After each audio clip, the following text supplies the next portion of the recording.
உலகத்தமிழ் சொந்தங்களே, என்னை சப்ஸ்கிரைப் செய்த தங்கங்களே, வெல்கம் பேக் மை சேனல்.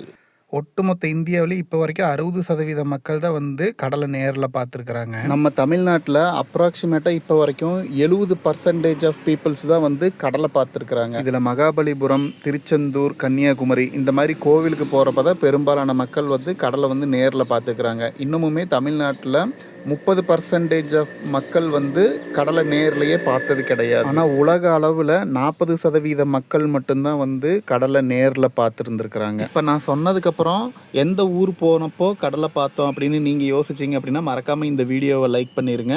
அதே மாதிரி ஃபஸ்ட்டு டைம் நீங்கள் எந்த ஊரில் கடலை பார்த்தீங்க அப்படிங்கிறதையும் மறக்காமல் கமெண்டில் சொல்லுங்கள். நாங்கள் ஃபஸ்ட்டு வேளாங்கண்ணி பீச்சு தான் முதல்ல பார்த்தோம். என் பொண்ணும் முதல்ல வேளாங்கண்ணி பீச் தான் பார்த்தாங்க. ஸோ இப்போ எதுக்காக நான் கடலை பற்றி பேசிகிட்டு இருக்கிறேன் அப்படின்னா, இன்றைக்கி கேரளாவில் திரிசூர் டிஸ்ட்ரிக்டில் இருக்கிற ஸ்நேகதீரம் பீச்சை தான் பார்க்க போகிறோம். வாங்க கைஸ், பேசிகிட்டே போகலாம். ஒரு 2 வருஷத்துக்கு முன்னாடி ஒரு லீவில் என் ஃப்ரெண்டு வீட்டுக்கு போகலாம் அப்படின்ட்டு பிளான் பண்ணியிருந்தேன். அவனும் என்னை ரொம்ப நாளாக கூப்பிட்டே இருந்தேன். சரி போகலாம் அப்படின்ட்டு போயிருந்தேன். அவன் வீடு பார்த்திங்கன்னா ஆந்திராவில் விஜயவாடாவில் ஒரு வில்லேஜ் ஏரியா, பியோர் வில்லேஜ்.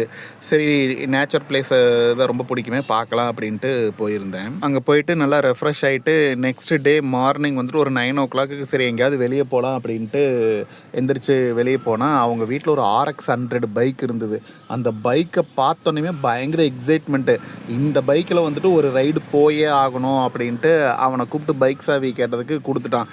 சரி வாடா நீயும் வெளியே போகலாம் அப்படின்னு கேட்டதுக்கு எனக்கு கொஞ்சம் வேலை இருக்குது மச்சி, நீ போயிட்டு வா அப்படின்ட்டு பைக் சாவியை கையில் கொடுத்துட்டான். பைக் லவ்வர்ஸ்க்கு RX 100 பற்றி கண்டிப்பாக தெரிஞ்சிருந்திருக்கும், அது எப்பேற்பட்ட பைக் அப்படின்ட்டு. ஸோ அதனால் சாவி கிடச்சிருச்சு அப்படின்ட்டு நானும் சந்தோஷத்தில் வாங்கிட்டு போனேன். புது ஊர், புது இடம், எது வழி தெரியாது அப்படின்னு கொஞ்சம் யோசிச்சுட்டு இருந்தேன். இங்கே பாருங்கள், கேரளா போகிற வழியில் ஒரு பேக் வாட்டர் இருக்குது. லொக்கேஷன் செம்மையாக இருக்குது. திரிசூர் அவுட்டர் தாண்டிட்டோம் அப்படின்னாலே சொர்க்கம்தான். டவுனை தாண்டிட்டோம் அப்படின்னாலே ஃபுல்லாக இந்த மாதிரி நேச்சுரல் பிளேஸாகவே தான் இருக்கும். அதுக்கப்புறம் பைக்கு கிடச்ச சந்தோஷத்தில் காங்காதனாகி கருவாட்டை கண்டதை கணக்கா சரி ஊரில் ஏரியா தெரியல என்னென்ன அதை கூகுள் மேப் இருக்குதுல்ல, அதை வச்சு எப்படி சமாளிச்சிடலாம், எங்கே போனாலும் திரும்பி வந்தாலான்னு அவங்ககிட்ட கரண்ட் லொக்கேஷனை வாங்கிட்டு சரின்னு பைக் எடுத்துகிட்டு வட்டாமமே ட்ருர் அப்படின்னு கிளம்பியாச்சு. பட் சும்மா சொல்லக்கூடாது, உண்மையிலேயே நேச்சுரல் பிளேஸ் தான். கேரளாவிலேருந்து தான் சொல்கிறேன், நான் போன விஜயவாடாவிலேருந்து தான் சொல்கிறேன். அதுக்கப்புறம் பைக் எடுத்துகிட்டு அங்கேயும் இங்கேயும் உழப்பிட்டு எப்படியோ ஒரு வழியாக நான் ஃபீல் பண்ண மாதிரியான ஒரு லொக்கேஷனில் தான் ட்ராவல் பண்ணிகிட்டு இருந்தேன். இப்போ போயிட்டுருக்கிற மாதிரியே தான். அங்கே ஒரு ஸ்கூல் பையன் நின்று லிஃப்ட் கேட்டான். அந்த பையனை பார்த்தா ஸ்கூலுக்கு போகிற மாதிரி தெரில. But school uniform, school bag எல்லாமே வச்சுருந்தான். பட் டைம் ரொம்ப எக்ஸீட் ஆயிடுச்சு. நான் அவனை மீட் பண்ணுறப்ப மணி ஒரு 9:30க்கு மேலேயே இருக்கும். பட் இது ஸ்கூல் டைம் முடிஞ்சு ரொம்ப நேரம் ஆகுது, இங்கே நின்றுட்டுருக்கிறானே அப்படின்ட்டு பார்த்தா அவனும் லிஃப்ட் கேட்டான். அவன் தெலுங்கில் என்னமோ சொன்னான், எனக்கு அது புரியல. சரி வாடா ஸ்கூலில் கொண்டு போய் விட்றேன் அப்படின்னதுக்கு சரின்னு அவனும் வண்டியில் ஏறிட்டான். அவனும் அந்த RX 100 பைக்கை பார்த்து ஒரு இதில் தான் ஏறி இருந்தான். அது அவன் மூஞ்ச பார்த்தாலே தெரிஞ்சுது. ஸ்கூலுக்கு வழி தெரியுமாடா, எங்கே இருக்குடா அப்படின்னு கேட்டதுக்கு அவன் ஏதோ தெலுங்கில் சொன்னான். அப்போது அவன் தெலுங்கில் சொன்னதுமே புரியல. அவன் பேசுனதுமே ஜிலேபியை பிச்சு போட்ட மாதிரி தான் இருந்தது. சரி இருக்குது கூகுள் மேப்பு, அதில் போட்டு நம்ம எப்படியும் கொண்டு போய் இவனை ட்ராப் பண்ணிடலாம் அப்படின்னதுக்கு அவன் சொன்னது ஒன்று மட்டும் புரிஞ்சுது. ஸ்கூல் ரொம்ப தூரமாக இருக்குது, நான் பஸ்ஸை மிஸ் பண்ணிட்டேன் அப்படிங்கிற மாதிரி ஏதோ சம்திங் சொன்னான். சரிதான் கழுதானே அந்த ஸ்கூல் பேரை கேட்டு கூகுள் மேப்பில் போட்டு பைக்கில் உட்கார வச்சு கிருட்டுன்னு நானும் பைக் எடுத்துகிட்டு லெஃப்ட்டில் கையை போட்டு ரைட்டில் இண்டிகேட்டரை போட்டு ஸ்ட்ரைட்டாக கிளம்ப ஆரம்பிச்சிட்டேன். கொஞ்சம் தூரம் நான் போனதுக்கப்புறம் அது அந்த கூகுள் மேப் காட்டின ரூட் லெஃப்ட்டு ரைட்டுன்ட்டு ஒரு மாதிரி ரோடை விட்டு பிரிஞ்சு ஒரு வித்தியாசமான ரோட்டில் போச்சு. சரி இந்த ஊரில் இப்படி தான் இருக்கும் போல் இருக்குதுன்ட்டு நானும் போயிட்டேன். போகிற வழியில் ஒரு தெருநாய் ஒரு மாதிரி வித்தியாசமாக மேலேங்களையும் பார்த்துச்சு. இது எதுக்குள்ள இப்படி பார்க்குதுன்னு நானும் ஒரு சந்தேகத்தில் போயிட்டேன். இன்னும் கொஞ்சம் தூரம் போனால் இன்னொரு தெருநாய், அந்த நாயும் என்னை வித்தியாசமாக பார்த்துச்சு. அப்படியே போகிற வழியில் இதே மாதிரி ஒரு 2-3 நாய் என்னை மேலேங்களையும் ரொம்ப வித்தியாசமாக பார்த்துச்சு. இந்த நாய் எதுக்குடா நம்மளை இப்படி பார்க்குதுன்னு நான் சந்தேகமாக பின்னாடி இருக்கிற நாயை பார்த்தா அந்த நாய் திருன்னு முழிச்சிட்டு உட்காந்துட்டு இருந்தான். சரி போவோம் அப்படின்னு நானும் கூகுள் மேப்பை ஃபாலோ பண்ணிகிட்டே போனேன். மேப்பை ஃபாலோ பண்ணிகிட்டே போனால் ரோடு அப்படியே சுருங்கி கடைசியாக அது மண் ரோடாக மாதிரி ஒரு வழி இல்லாத காட்டுக்குள்ளே போய் நின்றுச்சு. என்னடான்னு பார்த்தா அது ஒரு ஆட்டு மந்தை. அந்த ஆட்டுக்குட்டியெல்லாம் என்னை பார்த்து வாங்க ஜி ஸ்கூலுக்கு வந்தீங்களா, வாங்க வாங்க, ஹெட் மாஸ்டர் அங்கே தான் இருக்கிறாரு, அவரை பார்த்துட்டு அப்படியே ஒரு அட்மிஷன் போட்டு வாங்க அப்படிங்கிற மாதிரி ரொம்ப இலக்காரமாக பார்த்துச்சுங்க. ஒரே அசிங்கமாக போச்சு குமார் மூமெண்ட்டு தான். அப்புறம் அந்த ஆடு மேய்க்கிறவர்கிட்ட ஸ்கூலுக்கு எப்படி போகணும்னு வழி கேட்டால் அவர் அந்த பையனை பிடிச்சி திட்ட ஆரம்பிச்சிட்டாரு. இப்போ மரியாதையை நீ ஸ்கூலுக்கு போகிறே இல்லை உங்கள் அப்பாவை கூப்பிட்டு சொல்லட்டுமா அப்படிங்கிற மாதிரி. அவன் ஏதோ ஸ்கூலை கட்டடிச்சிட்டு ஊரை சுற்றணும்னு பிளான் பண்ணி இருந்துப்பான் போல இருக்குது. அந்த நேரம்னு பார்த்து நான் போய் தொக்கா சிக்கிட்டேன். ஐ திங்க் நம்ம பீச்சு பக்கம் வந்துட்டோன்னு நினைக்கிறேன். அப்புறம் ஒரு வழியை கண்டுபிடிச்சி அந்த பையனை கொண்டு போய் ஸ்கூலில் விட்டா அந்த டீச்சரை அவனை பிடிச்சி செம்ம காய்ச்சி விட்டாங்க. பத்தாக்குறைக்கு என்னோடய பங்குக்கு அவனை வந்து பிடிச்சி சாத்துங்க மேடம், பைக்கில் ஊரை சுற்றணும்னு இப்போவே ஆசைப்பட்றேன், இவன் இப்படியே போனால் ஃப்யூச்சரில் வந்துட்டு விளாக் பண்ணுறேன், ட்ராவலர் ஆகிறேன்னு சொல்லிட்டு பைக் எடுத்துகிட்டு ஊர் பூரா சுற்றிட்டு யூடியூப் சேனல் ஆரம்பிச்சுட்டு சப்ஸ்கிரைப் பண்ணுங்கள், வீடியோ பாருங்கள், லைக் பண்ணுங்கன்னு சுற்றியில் இருக்கிறவனே டார்ச்சர் பண்ணுவான் அப்படின்ட்டு என் பங்கு போட்டுவிட்டேன். கைஸ், பீச்சுக்கு வந்தாச்சு. இந்த பீச்சு மட்டும் எத்தனை தடவை பார்த்தாலும் அதோட பிரம்மாண்டம் மட்டும் குறையிறதே இல்லை. பார்க்குறதுக்கே பயங்கர பிரம்மாண்டமாக இருக்குது. ஒரே ஒரு நிமிஷங்க, காரை பார்க் பண்ணிக்கிறேன். அப்புறம் இந்த டீச்சர்கிட்ட இந்த பையன் படிக்கலை அப்படின்னா இப்படியே ஊரை சுற்றிருந்தேன்னா பிடிங்க மேடம், பிடிச்சி ஜெயிலில் போடுங்க மேடம் அப்படின்னு சொல்லிட்டு அந்த பையன்கிட்ட, ஏன்டா இப்படி ஒரு நல்ல டீச்சரை வச்சுட்டு ஏன்டா படிக்காமல் இருக்கிற அப்படின்னு சொன்னால், ஏன் டீச்சரையே நீ சைட் அடிக்கிற, இரு ஒன்றை பிடிச்சி ஜெயிலில் போட சொல்கிறேன்னு என்னையை அவன் திருப்பி பார்க்க ஆரம்பிச்சிட்டான். டே, நல்லா சொல்லித்தராங்க, ஸ்ட்ரிக்டாக இருக்கிறாங்கன்ட்டு படிடா பரமா அப்படின்னு சொன்னால் இவன் என்னையவே வந்து திரும்பி பார்க்குறான் அப்படின்ட்டு. ஆனால் நான் சொன்னது எதுவும் அந்த டீச்சருக்கு புரியல, இவனுக்கும் பெருசாக புரியல. அவங்க சொன்னது என்னன்னு எனக்கு புரியல. ஒரே ஹிந்தி படம் பார்த்த மூமெண்ட்டு தான். நல்லா படிடா பரமா, இல்லைன்னா பன்னிக்குட்டி தான் மேய்க்கணும் அப்படின்னு அங்கே பிச் பண்ணிவிட்டு அதுக்கப்புறம் நான் பைக் எடுத்துகிட்டு ஊர் சுற்ற கிளம்பிட்டேன். அங்கே அது முடிச்சாச்சு. அப்படியே இப்போ நம்ம இங்கே பீச்சில் ஊர் சுற்ற கிளம்பலாம் வாங்க கைஸ். கோயம்புத்தூர்லேருந்து 124 கிலோமீட்டர் டிஸ்டன்ஸில் இருக்குது. அண்ட் வந்து பார்த்திங்கன்னா ட்ராவல் டைமு 2 மணி நேரம் 40 நிமிஷம் ஆகும். மேக்ஸிமம் டைரெக்டாக இந்த பீச்சுக்கு வரதை விட ஒன்று வந்து அதிரப்பள்ளி ஃபால்ஸோ அல்லது வந்துட்டு அந்த திரிசூர் ஜுவாலஜிக்கல் பார்க்கு அந்த மாதிரி எங்கேயாவது போயிட்டு தென் ஆஃப்டர்நூனுக்கு மேலே வந்தால் போதும். ஏன்னா இங்கே வெயில் மண்டகாயும். மத்தியானத்துக்கு மேலே வந்தோம், ஒரு ஈவினிங் டைமில் வந்தோன்னா வெயில் கம்மியாக இருந்ததுன்னா இங்கே நல்லா என்ஜாய் பண்ணலாம். இங்கே பட்டம்லாம் ரெடிமேடாக விற்கும், வாங்கி நம்ம விளையாடுறதா இருந்தால் விளையாடலாம். அண்ட் வந்து பார்த்திங்கன்னா சாக்ஸு டிஷர்ட்லாம் இங்கே சீப்பாகவே கிடைக்கும். அதை வாங்கி யூஸ் பண்ணுறதா இருந்தாலும் பண்ணிக்கலாம். மேக்ஸிமம் நாங்கள் வரப்போ வீட்டிலேருந்து கொண்டு வந்துடுவோம். பட் ஒரு செம மேட்ரு என்னென்னா, இந்த டைம் வந்து தண்ணி வந்து கொஞ்சம் முன்னாடி வந்திருக்குது, மேலே ஏறி வந்திருக்குது. இங்கே வந்து எப்போவுமே ஒரு வாலண்டியர்ஸ் 2-3 பேர் இருப்பாங்க யூனிஃபார்ம் போட்டு. ஸோ நம்ம தண்ணிக்குள்ளே வந்துட்டு கொஞ்சம் உள்ளே போனோம் அப்படின்னா அவங்க வந்து விசில் அடித்து வார்ன் பண்ணுவாங்க, அந்த மாதிரி ரொம்ப உள்ளே போகக்கூடாது அப்படின்னு. இந்த பீச்சில் வந்து அது ஒரு நல்ல விஷயம். இவங்க தான் அது. இந்த கடல் அலை வந்து இன்றைக்கி ரொம்பவே ஃபோர்ஸ்ஃபுல்லாக இருக்கிற மாதிரி இருக்குது. தண்ணியும் கொஞ்சம் மேலே வந்திருக்குது. எப்போவுமே கொஞ்சம் டிஸ்டன்ஸ் இருக்கும், இன்றைக்கி வந்து ரொம்ப மேலே வந்த மாதிரி இருக்குது. இப்போ வெயிலுங்கிறதுனால கூட்டம் கொஞ்சம் கம்மியாக இருக்குது. ஈவினிங் ஆச்சுன்னா கூட்டம் ஜேன்னு வந்துடும். அந்த பக்கமாக ஒரு சில்ட்ரன்ஸ் பார்க் இருக்குது. அது இல்லாமல் முன்னாடி வந்து குழந்தைங்க கேம்ஸ் விளையாடுறதுக்கு வந்துட்டு நிறையா ஆக்டிவிட்டீஸ் எல்லாமே இருக்குது. ஸோ இங்கே குழந்தைங்கள கூட்டிகிட்டு வந்தோம் அப்படின்னா செம்மையாக ஃபன் பண்ணலாம். எங்கள் குரம் குட்டி பாருங்கள் ஓட ஆரம்பிச்சிருச்சு. நம்ம இனி அலப்பறைய ஆரம்பிக்க வேண்டியதான். இங்கே இன்னும் ஓடின வேகத்தில் பொசுக்குன்னு உட்காந்துக்கிட்டான் பையன் புள்ள. எங்கள் அம்னிக்கா வேறு டல்லாக இருக்கிறாங்க, ட்ராவல் டயர்டில் பஞ்சர் ஆகிட்டாங்க போல இருக்குது. ஆனால் ஒன்று, இங்கே பாருங்கள், இங்கே ஒரு குட்டி குரங்கு உட்காந்துருக்குதா. இவங்ககிட்ட ஒரு நல்ல விஷயம் இருக்குது. நம்ம பீச்சில் 4 மணி நேரம் விளையாண்டோம் அப்படின்னாலும் இவன் தண்ணியில் இறங்க மாட்டான். இப்படியே முன்னாடியே நின்று ஓடுறது ஒடியாடுறதுன்ட்டு தண்ணியவே தொடமாட்டான், விளையாண்டுட்டே இருப்பான். அதுக்கப்புறம் நம்ம கிளம்பலாம் அப்படின்னு இங்கே பக்கத்துலேயே குளிக்கிறதுக்கு இடம் இருக்குது. நம்ம குளித்து ட்ரெஸ் எல்லாம் மாற்றி ரெஃப்ரெஷ் ஆகிட்டோன்னா அதுக்கப்புறம் தான் நான் போய் தண்ணியில் விளையாடுவேன், தலைகீழாகத்தான் குதிப்பேன்னு அப்போ ஆரம்பிப்பான் பாருங்கள் பஞ்சாயத்தை. இன்றைக்கி என்ன பண்ணுறான்னு தெரியல, பார்க்கலாம். இந்த மாதிரி இடத்துக்கெல்லாம் குழந்தைங்கள கூட்டிகிட்டு வந்துட்டால் நமக்கு பொறுமை ரொம்ப முக்கியம். அவங்கள திட்டக்கூடாது, அவங்கள பேசக்கூடாது, அவங்க கேட்குறத வாங்கி கொடுக்கணும். இந்த மாதிரியான 7 பஞ்சாயத்து இருக்குது. இதில் ஒரு முக்கியமான விஷயம் இருக்குது. என்னென்னா, இவங்க பிஸியாக இருக்கிறப்ப நம்ம வந்து இவங்களை டிஸ்டர்ப் பண்ணக்கூடாது.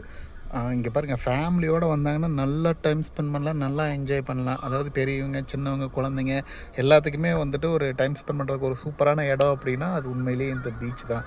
இந்த குழந்தைங்கள வந்துட்டு பீச்சுக்கு கூட்டிகிட்டு வந்துட்டு, பசங்க பிள்ளைங்க அவங்களெல்லாம் கூட்டிகிட்டு வந்துட்டு பிஸியாக இருக்கிறப்ப வந்து நம்ம மெயினாக வந்து டிஸ்டர்ப் பண்ணவே கூடாது. இந்த மாதிரி விளையாண்டுருக்கிறப்ப என் பிள்ளைகிட்டையோ பையன்கிட்டையோ கேமராவை கொடுத்து என்னைய ஃபோட்டோ எடு அப்படின்னு ஒரு டைம் கொடுத்தேன். அப்போ என்ன பண்ணினாங்க அப்படின்னா, என் பையன் பண்ணுனா 100 ஃபோட்டோ கிட்ட சக்குன்னு எடுத்துட்டான். என்னால் பிலீவ் பண்ணவே முடியல.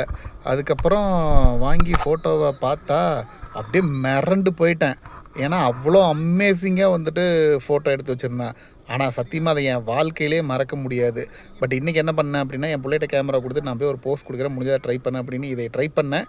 பட் என் பிள்ளை அதை சூப்பராக எடுத்துட்டா. நான் எதிர்பார்த்ததை விட அட்டகாசமாகவே வந்துருச்சு. ஸோ இதை தான் வந்துட்டு நான் ஒவ்வொரு இன்ட்ரோ வீடியோவிலும் யூஸ் பண்ணிகிட்ருக்கிறேன். ஸோ அதுக்கப்புறம் என் பையன் எடுத்த ஃபோட்டோவை வாங்கி பார்த்து மெர்சல் ஆகிட்டேன். காரணம் என்னென்னா, 100 ஃபோட்டோ எடுத்திருந்தான். அதில் 50 ஃபோட்டோவில் என் தலை இல்லை, 30 ஃபோட்டோவில் என் கால் மட்டும்தான் இருந்துச்சு. மிச்சம் இருக்கிற 20 ஃபோட்டோவில் நான் இல்லை. அவ்வளோ சூப்பராக எடுத்திருந்தான். அது அவனை சொல்லி தப்பு இல்லை, அவனோட ரேஞ்ச் அவ்வளோதான். அதனால் வந்துட்டு இந்த மாதிரி வந்துட்டோம் அப்படின்னா நம்ம தான் அவங்கள ஃபோட்டோ எடுக்கணும். நம்மளை ஃபோட்டோ எடுக்கணும்னா வேறு யார்ட்டையாவது கொடுத்து தான் எடுக்கணும். அந்த மாதிரி சேட்டை பிடிச்ச பயலுக்கு இவங்க.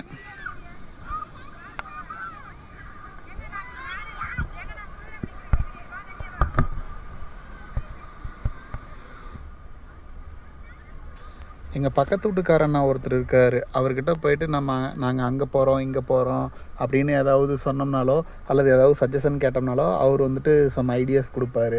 அதாவது அங்கே போய் அங்கே அதை சாப்பிட்டு பாருங்கள், அந்த இடத்துக்கு போயிட்டு அங்கே இந்த மாதிரி ஃபோட்டோ எடுத்து பாருங்கள், அங்கே இப்படி இருக்கும், இதை வந்து ட்ரை பண்ணி பாருங்கள் அப்படிங்கிற மாதிரி நிறைய சொல்லுவார்.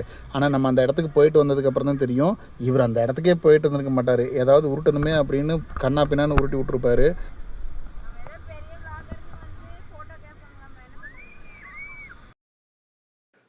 நாங்கள் இந்த மாதிரி எங்கேயாவது வெளியே போகிறப்ப எங்கள் கையில் ஃபோனை கொடுத்து அல்லது கேமராவை கொடுத்து ஃபோட்டோ எடுங்க அப்படின்னு யாராவது கொடுத்தாங்க அப்படின்னா முடிஞ்சுது. நாங்கள் வந்து ஒரு ப்ரொஃபஷ்னல் ஃபோட்டோகிராஃபராகவே மாறிடுவோம். அவங்களா வந்துட்டு குறா என் ஃபோனை, வீட்டுக்கு போகணும் டைம் ஆகுது அப்படின்னு பிடுங்கிட்டு போகிற வரைக்கும் ஃபோட்டோ எடுப்போம். அப்படி ஒரு விளாகராக நாங்கள் அடிக்கடி மாறிடுவோம். இங்கே பாருங்கள் இந்த குட்டி பையனை.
இந்த பீச்சோட ஸ்பெஷலே வந்து இதுதான், கோல்டு பூஸ்ட்டு. நாங்கள் எப்போ வந்தோம் அப்படின்னாலும் பீச்சே மிஸ் பண்ணாலும் பண்ணுவோம், இந்த கோல்டு பூஸ்ட்டை மட்டும் மிஸ் பண்ண மாட்டோம். ஆளினால் அழகுராஜா படத்தில் சந்தானம் எப்படி காதர்பாய் பிரியாணிக்கு அடிமையோ அந்த மாதிரி நாங்கள் இந்த பீச்சில் இந்த கோல்டு பூஸ்ட்டுக்கு அடிமை. இதில் milk, sabja seeds, Boost, ice கட்டி, ஹனி எல்லாத்தையும் போட்டு குய்யாமுயான்னு குலுக்கி கொடுப்பாங்க. வேறு லெவலில் இருக்கும். எப்போச்சும் நீங்கள் இந்த பீச்சுக்கு வந்தீங்கன்னா இதை கண்டிப்பாக ட்ரை பண்ணி பாருங்கள். 50 ரூபா தான், சூப்பராக இருக்கும். ஆனால்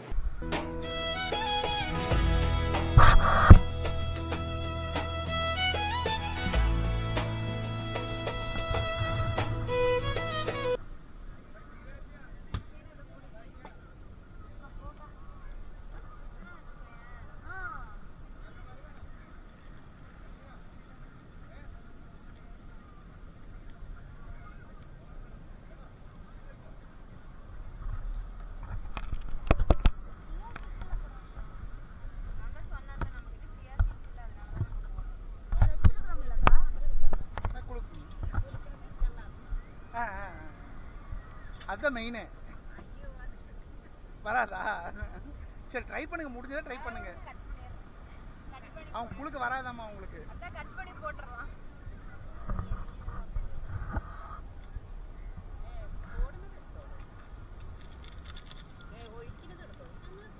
நீங்க குளிக்க போட்டு கொடுங்க, நாங்கள் குளிக்கிறோம்.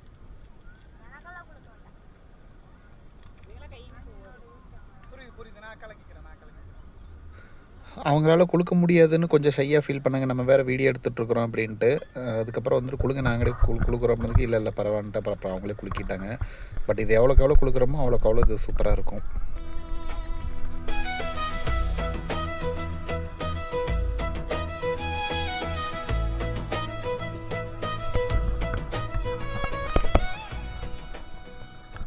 என் பையன்கிட்ட ஒரு நல்ல பழக்கம் இருக்குது. எப்போ எதை கடையில் போய் வாங்கினாலும் முதல்ல கொடுக்கறது வந்து அவன் வாங்க மாட்டான். அதை வாங்கி அடுத்தவங்களுக்கு கொடுத்துருவான். ஏன் அப்படின்னா, அதில் தான் வந்து அவங்க ட்ரையல் பார்த்துருந்துருப்பாங்க. ஸோ அது எப்படி டேஸ்ட்டாக இருக்காது அப்படின்னு. ஸோ 2வது 3வது போடுறதப்ப எக்ஸ்பீரியன்ஸ் ஆயிடுவாங்க அப்படிங்கிறதுனால விவரமாக அவன் வந்து 2வது 3வது போடுறதா வாங்குவான். ஆனால் இதே பழக்கம் என் பிள்ளைகிட்டையும் இருக்குது. ஸோ எப்போ முதல்ல எது வாங்கினாலும் அது வந்து என் கைக்கு தான் கடைசியாக வரும். இன்றைக்கி நான் அதுக்கு ஏமாறுறதுக்கு தயாராக இல்லை. உஷாராயிட்டேன்.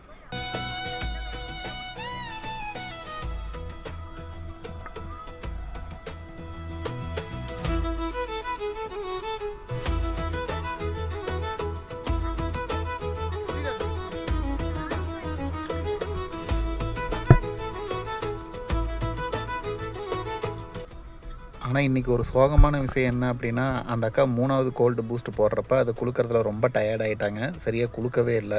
ஸோ முதல்ல போட்டது தான் எனர்ஜெட்டிக்காக ரொம்ப குளுக்குனாங்க. 3வதாக போட்டதை வந்துட்டு சரியாக குளுக்கவே இல்லை, அப்படியே கொடுத்துட்டாங்க. என் பையன் அதை பார்த்தோன்னே உஷாராயிட்டான். எனக்கு 3வது போட்டது வேணாம், முதல்ல போட்டதே போதும் அப்படின்னு அவன் அதையவே வச்சுக்கிட்டான். இன்றைக்கும் நான் தான் ஏமாந்தேன். பட் உண்மையிலேயே டேஸ்ட்டு சூப்பராக இருக்குது. இந்த ஐஸ் கட்டி கரையாது, கட்டியாகவே இருக்கும். இதை கடிச்சு கடிச்சு சாப்பிட்றதுக்கும் நல்லாயிருக்கும் இந்த பூஸ்ட் கூட. இதை நீங்கள் ஜஸ்ட்டு வீட்லேயும் ட்ரை பண்ணி பார்க்கலாம். நார்மலாக ஐஸ் கட்டி இருந்ததுன்னா போதும். நம்ம பாலில் வந்துட்டு பூஸ்ட் போட்டு சர்க்கரை போட்டு ஐஸ் கட்டி போட்டு குலுக்கி அப்படியே கூட குடிச்சிக்கலாம். இது வீட்லேயும் செய்ய சூப்பராக இருக்கும். இப்போ வெயில் ஆக்சுவலாக ரொம்பவே கம்மியாயிருச்சு. ஸோ இந்த சில்லான கோல்டு பூஸ்ட்டு ப்ளஸ் இந்த பீச்சோட கிளைமேட்டு, இந்த என்விரான்மெண்ட் அட்மாஸ்பியர் எல்லாமே வந்துட்டு சூப்பராக இருந்துச்சு. அதில் வந்து இதுக்காகவே வந்துட்டு இந்த கோல்டு பூஸ்ட் வந்து ரொம்ப என்ஜாய் பண்ணி குடிக்கிற அளவுக்கு உண்மையிலேயே அட்டகாசமாக இருந்துச்சு.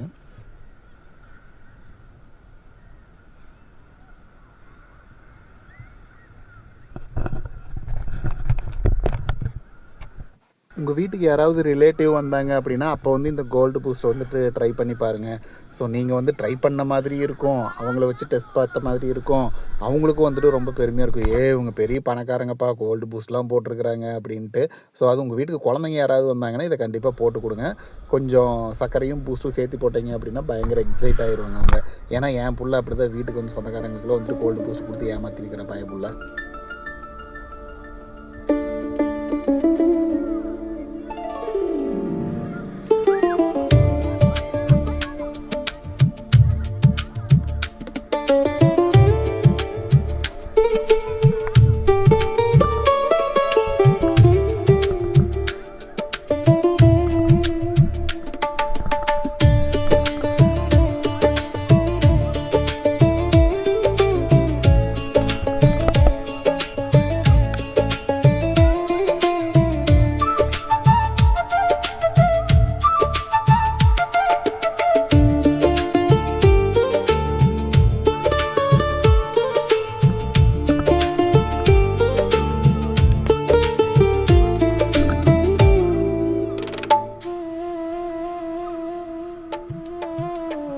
ட்ரிப்பு போகிறப்போ வந்துட்டு ரொம்ப பெருசாக பட்ஜெட் வந்துட்டு பிளான் பண்ணாமல் இருக்கிறது வந்துட்டு ரொம்ப நல்லது. ஏன்னா நம்ம ஒரு பிளான் பண்ணுவோம், அங்கே கண்டிப்பாக அது நடக்காது, அதை விட அதிகமாக தான் இருக்கும்.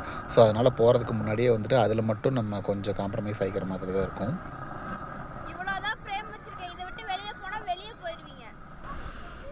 என் பொண்ணு கையில் கேமராவை கொடுத்துட்டு போய் போஸ் கொடுக்கலாம் அப்படின்ட்டு பிளான் பண்ணி போனால், அங்கே போனதுக்கப்புறம் தான் தெரிஞ்சது அவள் ஃப்ரேம் செட் பண்ணது எனக்கு இல்லை, என் பையனுக்கு அப்படின்ட்டு. அவங்க ஆல்ரெடி பேசி வச்சு ஏதோ பண்ணியிருந்துக்கிறாங்க, நான் தான் குறுக்கால போயிட்டேன். ஆனால் அங்கே போய் நான் பட்டாசிங்கத்தை பார்த்து சிரிச்சாம்பார் ஒரு சிரிப்பு என் பையன் வாழ்க்கையிலே மறக்க மாட்டேன். என் பையன் எனக்கு அடுத்து கொடுத்த மிகப்பெரிய ட்விஸ்ட்டே இதுதான். ஆக்ஷன் கேமராவில் தண்ணி பற்றக்கூடாதுன்ட்டு கேப் போட்டு வச்சுருந்தது. அதில் இந்த குட்டி நாய் டைம் லேப்ஸ் ஆன் பண்ணியிருக்கிறான். இது தெரியாமல் நான் 3/4 மணி நேரமாக பீச்சை மேலே இங்கேயும் சுற்றுன்னு சுற்றி வீடியோ எடுத்துகிட்டு கடைசியாக வந்து போட்டு பார்த்தா அது டைம் லேப்ஸ் ஆன் ஆகிருக்குது. அதாவது நம்ம 3/4 மணி நேரம் வீடியோ எடுத்தோம் அப்படின்னா அது 3 to 4 மினிட்ஸுக்குள்ளே வந்துட்டு முடிகிற மாதிரி இருக்கும். நானும் பீச்செல்லாம் வந்துட்டு அந்த பக்கம் அந்த எண்டுலேருந்து இந்த எண்டு வரைக்கும் நடந்துட்டு எல்லாம் ஆங்கிள் செட் பண்ணி வியூலாம் எடுக்கலாம் அப்படின்னு ட்ரை பண்ணிவிட்டு கடைசியாக எடுத்து பார்த்தா அது டைம் லேப்ஸில் இருந்துருக்குது. தேங்க்யூடா மாவனே, முடிச்சுட்டு விட்டீங்க போங்க அப்படிங்கிற மூமெண்ட் பண்ணி விட்டான் பயப்புள்ள.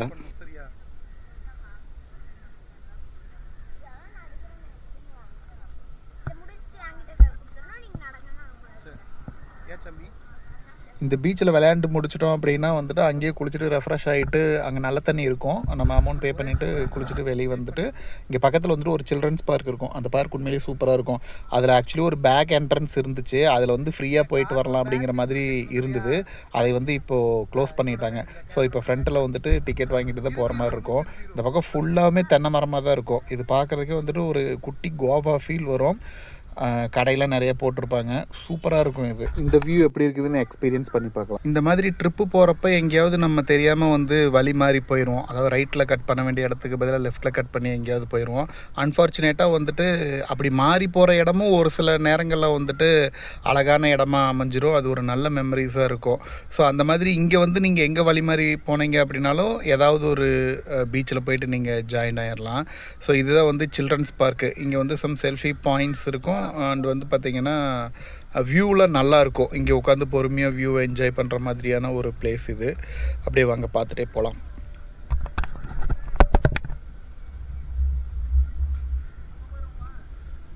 இங்கே கேரளாவில் ஒரு முக்கியமான விஷயம் என்னென்னா ஃபுட் கல்ச்சர் தான். ஸோ அந்த ஃபுட் கல்ச்சர் மட்டும் உங்களுக்கு ரொம்ப டிஃப்ரெண்ட்டாக இருக்கும். அரிசி வந்து சாப்பாடு மட்டை அரிசின்னு சொல்லுவாங்க. அது பார்க்குறதுக்கு தான் பெருசாக இருக்கும், பட் ஆனால் சாப்பிட்றதுக்கு வந்துட்டு நல்லா தான் இருக்கும். ஸோ இங்கே நிறைய ஃபோட்டோ பாயிண்ட்ஸ் எல்லாம் இருக்குது. நம்ம இந்த மாதிரி ஃபிஷ்ஷு அல்லது இன்னும் ஒரு 2-3 இந்த மாதிரி ஃபோட்டோ பாயிண்ட்ஸ் இருக்கும். இங்கே உட்காந்து ஃபோட்டோ எடுக்கிறத வந்து எடுத்துகிட்டு இந்த வியூ வந்து நல்லா எக்ஸ்பீரியன்ஸ் பண்ணி பார்க்கலாம். இங்கே வந்து சன்செட் ஆகும் இங்கே இந்த இடத்துல. அது சூப்பராக இருக்கும் பார்க்குறதுக்கு உண்மையிலேயே. ஒரு ஃபாரினர் வந்து என்னமோ என்கிட்ட பேசிகிட்டு இருந்தார். நானும் வந்துட்டு அவர் சொல்கிறத ரொம்ப நேரமாக உத்து கவனிச்சிட்டே இருந்தேன். அவர் என்னமோ சொல்லிகிட்டு இருந்தார். நான் வந்துட்டு ஆமாங்க, ஓகே எஸ் அப்படின்னு ரொம்ப கான்ஃபிடெண்ட்டாக பேசிகிட்டு இருந்தேன். அதுக்கப்புறம் அவர் ஏதோ என்னமோ சொல்லிவிட்டு அந்த பக்கமாக போயிட்டார். அதுக்கப்புறம் என் பொண்ணு வந்து கேட்டா, என்ன பேசிகிட்டு இருந்தீங்க, அவர்கிட்ட என்ன சொன்னீங்க அப்படின்னு கேட்டார். நான் இருந்துட்டு ஆமாம் ஓகே ஆமாம் சூப்பராக இருக்குது அப்படின்னு சொல்லிட்டு இருந்தேன் அப்படின்னேன். அப்போ அவர் இந்த பீச்சில் பேக் வாட்டர் ஜாயிண்ட் ஆகுமே, அதாவது பீச்சில் வந்து ஆறும் கடலும் சேர்ற இடம் இங்கே பக்கத்தில் எங்கேயோ இருக்குதுன்னு சொன்னாங்க. அது எங்கே இருக்குது அப்படின்னு அவர் உங்ககிட்ட வழி கேட்டுருந்துக்கிறாரு. நீங்கள் அது தெரியாமல் சின்ன பாப்பா பெரிய பாப்பா நாடகத்தில் வர பட்டாபி மாதிரி சம்மந்தம் இல்லாமல் பேசி அவர் ஏதோ குழப்பி விட்ருப்பீங்க போல இருக்குது, அதனால தான் அவர் கடுப்பில் போகிறாரு அப்படின்னு அவ எக்ஸ்பிளைன் பண்ணதுக்கப்புறம் தான் எனக்கு புரிஞ்சுது அவர் என்ன கேட்க வந்திருக்கிறாரு அப்படிங்கிறதையே. இந்த பீச்சில் சன்செட் வியூ வந்து உண்மையிலேயே அவ்வளோ சூப்பராக இருக்கும். ஸோ இங்கே வந்து பார்த்திங்க அப்படின்னா இங்கே பெருசாக விளையாட முடியாது. இங்கே சம்டைம்ஸ் தூண்டில் போட்டு மீன்லாம் பிடிப்பாங்க இந்த இடத்துல. இன்றைக்கி யாரையும் காணோம். பட் இந்த சூரியன் மறையிறதுனால வந்துட்டு இந்த கிளைமேட்டும் இந்த வியூவும் பார்க்குறதுக்கே அட்டகாசமாக இருக்குது.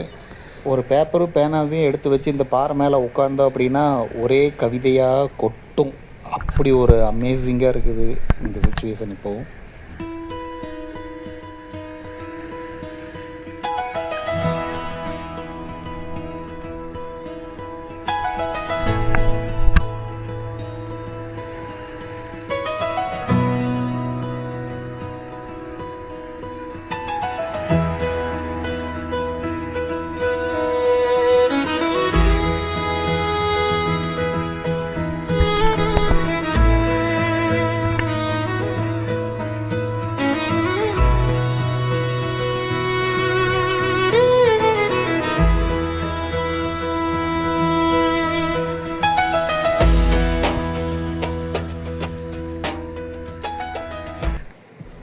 இந்த பார்க்கில் வந்து பெரியவங்களுக்கு 20 ரூபாயும் சின்னவங்களுக்கு 10 ரூபாயும் டிக்கெட்டு.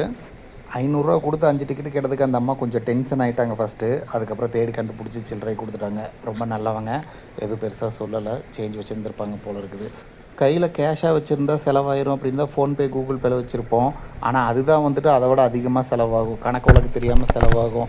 நிறைய இடத்துல கேஷ் இல்லாமல் அங்கே பக்கத்தில் இருக்கவங்ககிட்ட போயிட்டு ஃபோன்பே ஜிபேயில் கேஷ் மாற்றி விட்றேன், கேஷாக கொடுக்க முடியுமா அப்படின்ட்டு கேட்டு வாங்கி இந்த மாதிரிலாம் டிக்கெட் எடுத்துக்கிறோம். ஸோ எங்கேயாவது நீங்கள் வெளியே வந்தீங்க அப்படின்னா மறக்காமல் கொஞ்சம் கேஷை கையில் எடுத்துக்கோங்க. ஸோ டிக்கெட்டை வெரிஃபை பண்ணிட்டு உள்ளே அனுப்புனாங்க அப்படின்னா ஜஸ்ட்டு உள்ளே போனோமே ஒரு குட்டி வாய்க்கால் மாதிரி இருக்கும். இது பார்க்குறதுக்கு தான் சாதாரணமாக இருக்கும், ஆனால் இதுக்கு உள்ள ஒரு உலகமே இருக்குது. அது என்னன்றதை பாருங்கள்.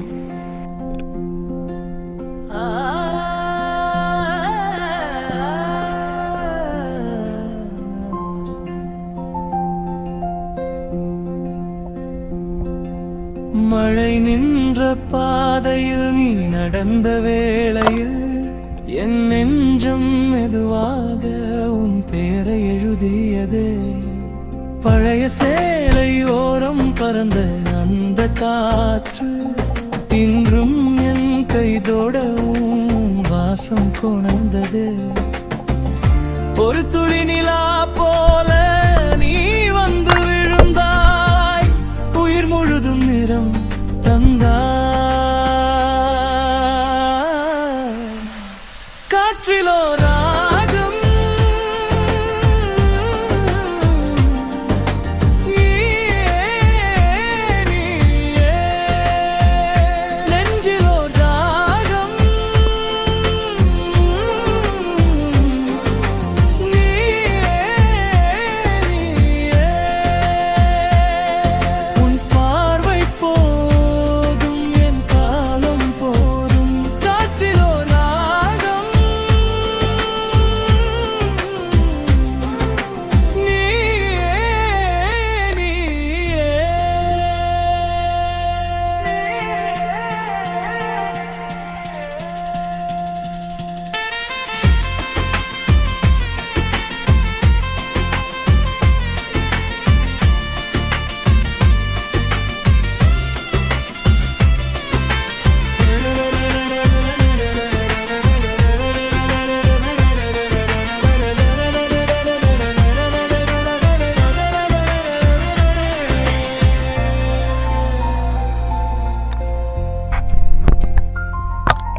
வெள்ளிச்சாமந்தி பூவில் தேன் தங்கும் நேரம், உன் சிரிப்பு கேட்டால் என் இரவும் மலருமே. கண்ணாடி மனதில் கோடிடும் முன்னே உன் கரம் தொடும் போது அது மீண்டும் முழுமையுமே. திசைகள் எல்லாம் மாறி நான் தேடும் தூரம் உன் அருகில் நிறைவாகும். காற்றிலோ ராகம் நீயே, நீயே. நெஞ்சிலோர் தாகம் நீயே, நீயே. உன் பார்வை போதும் என் காலம் போதும். காற்றிலோ ராகம் நீயே, நீயே. மௌனத்தின் நடுவே ஒரு பாடல் வந்தாய், அழுத என் உள்ளம் அதிலே நனைந்தாய். சேராத தூரம் இன்று சேர்ந்ததே, உன் சாயலில் தான் நான் வாழ்ந்ததே.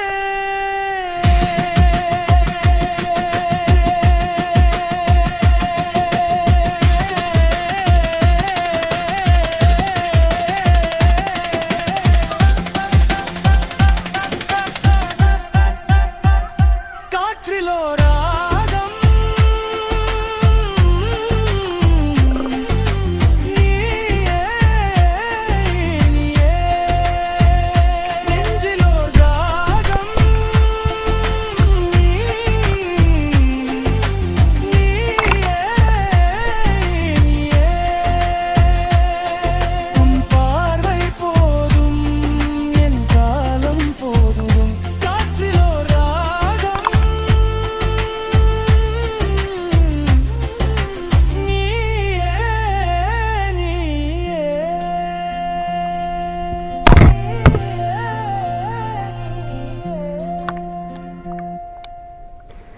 ஒரு சில மீன் வந்து கேமராவுக்கு முன்னாடி வந்து போஸ் கொடுத்துட்டு போகுது. இந்த தண்ணி வந்து ஆக்சுவலாக கிளியராக தான் இருக்கும்.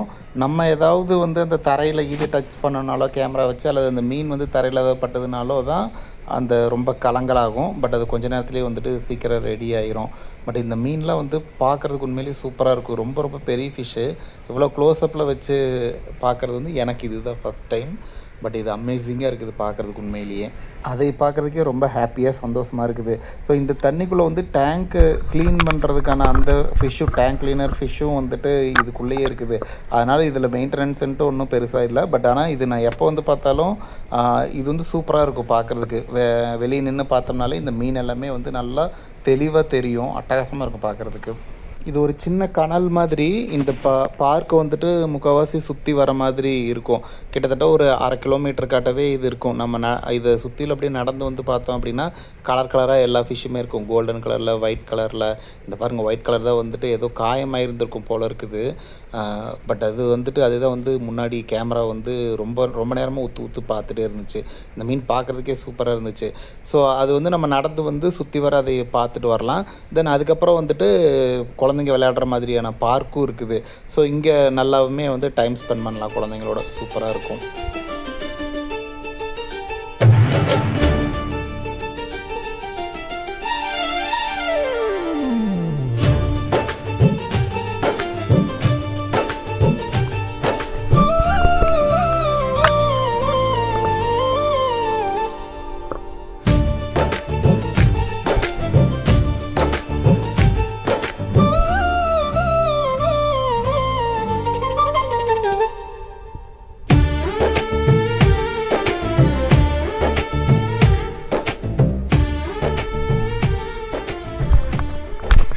ஒரு பீச்சு பக்கத்துலேயே பார்க்கு அப்படிங்கிறது குழந்தைங்களுக்கு கிடைச்ச ஒரு வரம்னு சொல்லணும். அது வந்து பார்த்திங்கன்னா 20 ரூபாய்க்கு வந்துட்டு இங்கே டிஃப்ரெண்ட் கேம்ஸ் எல்லாம் போட்டு சூப்பராக ரெடி பண்ணி வச்சுருக்குறாங்க. அட்டகாசமாக இருக்கும் இது பார்க்குறதுக்கே.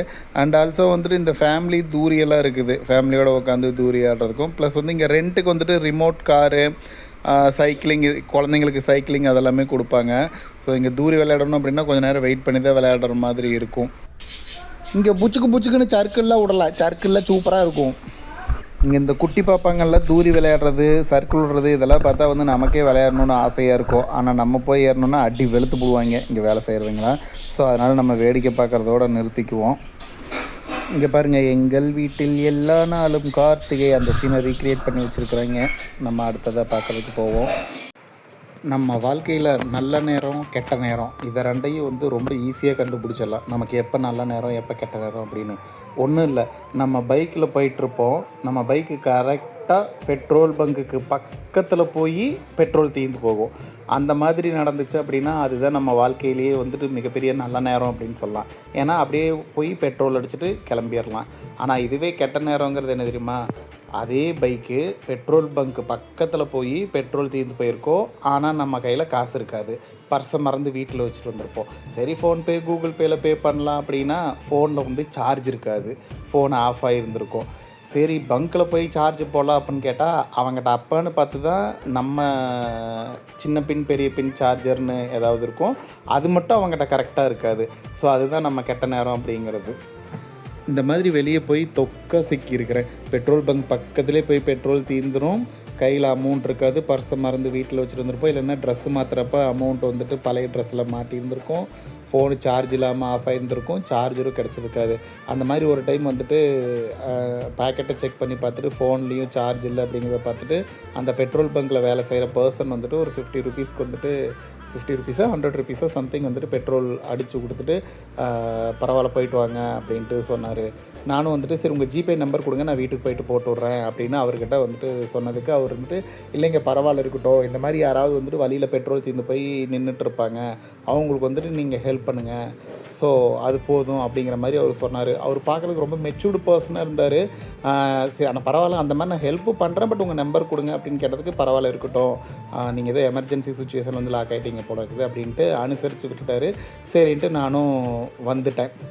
இதுக்கப்புறம் வந்துட்டு ஒரு சில மாதங்கள், சில வருடங்கள் கழித்து நான் ஒரு நாள் வந்துட்டு வெளியே போயிட்டு இருந்தேன். ஆக்சுவலாக இந்த வியூ பாருங்கள் சூப்பராக இருக்குது. இந்த ஹார்ட்டின் மாதிரி போட்டு செல்ஃபி பாயிண்ட் வச்சுருக்காங்க. இந்த ஸ்டெப்ஸ் மேலே ஏறி போய் நின்று நம்ம அங்கே நின்று ஃபோட்டோ எடுக்கலாம். அண்ட் வந்து இப்போ நான் நிற்கிறதே வந்துட்டு ஒரு ஹைட்டான பிளேஸில் தான் நின்றுட்டுருக்கிறேன். இது வந்துட்டு சீயோட ஓவர் வியூ பார்க்குறதுக்காக வந்துட்டு கன்ஸ்ட்ரக்ட் பண்ணி வச்சுக்கிறாங்க. சூப்பராக இருக்குது. ஸோ நான் ஒரு நாள் பைபாஸ் ரோட்டில் இதே மாதிரி போயிட்டு இருந்தப்போ வந்துட்டு சேலம் டு கொச்சின் பைபாஸ் வந்து ஒரு பையனும் அவங்க அம்மாவும் பைக்கில் பெட்ரோல் தீர்ந்து போய் நின்றுட்டு இருந்தாங்க வெயிலில். பக்கத்தில் ஒரு 6-7 கிலோமீட்டருக்கு பெட்ரோல் பங்க் எதுவுமே இல்லை. ஸோ அப்போ நான் நான் வந்துட்டு லாங் ட்ரைவ் போகிறோன்னு பெட்ரோல் டேங்க் ஃபில் பண்ணி வச்சுருந்தேன். ஸோ என்ன பக்கத்தில் ஒரு கேன் கிடந்துச்சு, அதில் பிடிச்சி நான் பெட்ரோல் அவங்களுக்கு கொடுத்தேன். அவங்க ரொம்ப தேங்க்ஸ் சொல்லிவிட்டு கிளம்பி போனாங்க.